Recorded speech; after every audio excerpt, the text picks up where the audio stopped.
आज मेरठ में अखिल भारतीय जाट महासभा का अधिवेशन हुआ है और ये प्रादेशिक अधिवेशन है और इसमें केंद्रीय सेवाओं में जाट समाज को आरक्षण का मुद्दा बढ़ चढ़ कर उठाया गया है और ये कहा गया है कि 2024 का लोकसभा का जो चुनाव होगा उससे पहले उस मुद्दे को गर्म करना है, तूल देना है और सरकार के ऊपर दबाव बनाना है कि वो जाटों को आरक्षण दे। ये मांग बेहद पुरानी है।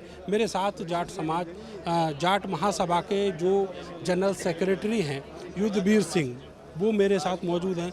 सर, आज ये जो अधिवेशन है इसमें एक पंपलेट भी जारी किया गया है जिसमें कहा गया है कि जाट समाज को आरक्षण आखिर क्यों।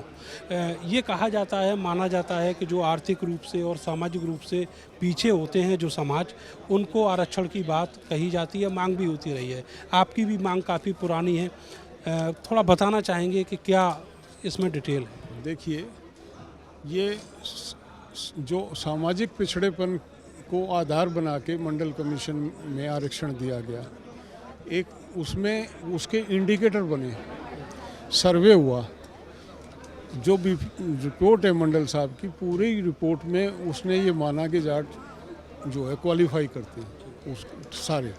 लास्ट चैप्टर में उन्होंने कहा कि इनकी बिरादरी के नेता नहीं चाहते। वो कोई क्राइटेरिया नहीं था। जब हम क्वालिफाई कर रहे हैं आपके इंडिकेटर को, हमारे नेता वो जो क्रीमी लेयर में नहीं आते थे, 5 आदमी कैसे करोड़ों लोगों के लिए अपनी ओपिनियन दे सकते हैं? जनमत कराते आप। आरक्षण हम संपन्न व्यक्ति जाट के लिए नहीं मांग रहे हैं, आरक्षण उसके लिए मांग रहे हैं जो क्रीमी लेयर से नीचे है। वो उसमें अंडरस्टूड है, वो तो कोई भी शिक्षित आदमी समझ सकता है कि वो मिलेगा भी नहीं, मांगने से क्या होगा। लेकिन जो क्रीमी लेयर से नीचे जाट हैं, ऐसे बहुत जाट हैं जिनकी आर्थिक स्थिति बहुत कमज़ोर है, और आपके इंडिकेटर को हम क्वालिफाई कर रहे हैं, फिर क्यों नहीं मिले? वो रिपोर्ट है मंडल की, मैं आपको उपलब्ध करा दूंगा। उस रिपोर्ट में हमको क्वालिफाई किया हमने, और हमसे जिनके नंबर कम थे वो ले लिए गए और हम छोड़ दिए गए। सर, 2022 के जो विधानसभा चुनाव हुए उससे पहले जो किसानों का आंदोलन हुआ उसको भी नाम दिया गया कि ये जाटों का आंदोलन है, और अब जाट आरक्षण का जो मुद्दा है वो 2024 के लोकसभा चुनाव से पहले उठाया जा रहा है। देखिए, ये तो हमारा नया नहीं है। हम प्रधानमंत्री से भी मिल चुके, गृह मंत्री से मिल चुके, सबके उनके वादे भी हैं। मतलब ऐसा नहीं है कि चुनाव को देख के हमारी मांग लगातार कांस्टेंट हम इसको पे करते रहते हैं। तो वो अब उनके समक्ष जा रहे हैं कि भाई आपने वायदा किया था, आप हमारी पूरी करो अपने वायदे। सर, अभी आपने अपने भाषण में बहुत सारी बातें कही जिनमें एक मुद्दा जो था वो ये था कि अब जो हम लोग कर्म को प्रधानता देते थे, अब हम धर्म को प्रधानता देने लगे हैं। तो क्या बदलाव आप 2-3 दशक में महसूस कर रहे हैं जाट समाज के? जाट का करेक्टर है, जाट जो है वो कर्म प्रधान रहा है, काम करता है, मेहनत कस रहा है, समरसता से रहता है, भाईचारे से रहता है, एक दूसरे की मदद करता है, दुख दर्द में साथ देता है।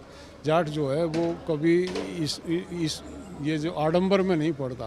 ये जो पूजा पाठ, शोर मचाना और ये करना, वो जाट का कल्चर नहीं है।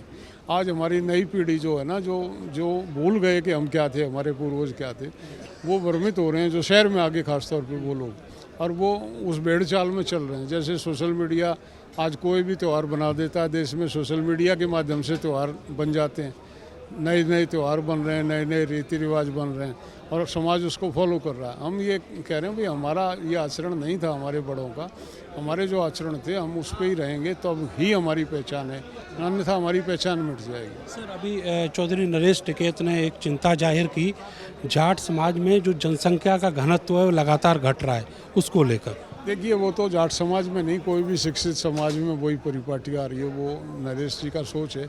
लेकिन जहाँ शिक्षित हो गया आदमी और इतना सब कुछ महंगा हो गया आज के ज़माने में, आदमी घबराता है ज़्यादा जनसंख्या से। जाट नहीं, तमाम जातियों में वही हो रहा है, और वो एक अलग अलग अपने उनके विचार हैं, लेकिन जिसकी जैसी कैपेसिटी हो अपने परिवार को अपने हिसाब से देखना। आपने सरकार के ऊपर, बीजेपी की सरकार के ऊपर एक कटाक्ष किया राम राम और जय श्री राम की संस्कृति को लेकर। बीजेपी की सरकार का नहीं है वो कटाक्ष, ये है कि कुछ लोग हैं, संगठन है कुछ ऐसे, बजरंग दल के नाम से, आरएसएस के नाम से, और उन्माद फैलाने के लिए इस बात का इस्तेमाल करते हैं। आपके मीडिया के माध्यम से ही देखते हैं, जहाँ कोई धार्मिक उन्माद की बात होती है तब ये नारे लगते हैं। कोई भी नारा जिससे धार्मिक उन्माद फैलता हो उससे बचना चाहिए। और हम तो राम राम की कल्चर वाले हैं, राम राम में बिलीव करते हैं। ये उन्मादी नारे से हम अपने समाज को बचने की सलाह देते हैं। अच्छा सर, एक और बात है कि वायदे तो बहुत सारे किए सरकार ने, लेकिन जो वायदा था, ये मुख्य मांग थी आरक्षण की, ये पूरी नहीं हुई। तो आप क्या मान रहे हैं कि 9 साल हो गए केंद्र की सरकार को, आखिर क्या है सरकार के मन में? ये 1950 से मांग चल रही है, तो मांग तो 1950 से चल रही है। कुछ को मिल गया ना है, कुछ को नहीं मिला। जिनको मिल गया वो बैठे हैं, जिनको नहीं मिला वो लड़ रहे हैं।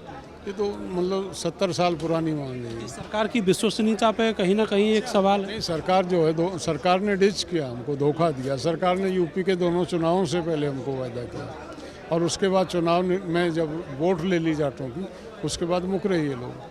तो अब जो 2024 का लोकसभा चुनाव है, क्या जाट समाज इसके लिए भी कोई तैयारी करेगा? संतोष होगा तो नेचुरली उस पर असर पड़ता है। आप मुझे मार रहे हैं और मुझसे कुछ मांग भी रहे हैं, तो दोनों चीज़ तो नहीं हो सकती ना। मैं अपना रोज जो मेरी क्षमता है उसके हिसाब से जाहिर करूँगा, और प्रजातंत्र में वोट ही क्षमता है, तो निश्चित तौर पर ये मैसेज जाएगा अगले 6 महीने में और आगे तक? ये निश्चित जाएगा। बहुत बहुत शुक्रिया आपका। तो चौधरी यदुवीर सिंह जो जाट समाज के जनरल सेक्रेटरी हैं, उन्होंने अपनी बात रखी और समाज के जो समाज के वायदे थे सरकार से, और सरकार के जो वायदे थे समाज से, वो पूरे नहीं हुए, उसको लेकर भी अपना रोष प्रकट किया है। कैमरा से सानू के साथ मैं नरेंद्र, भारत समाचार, मेरठ।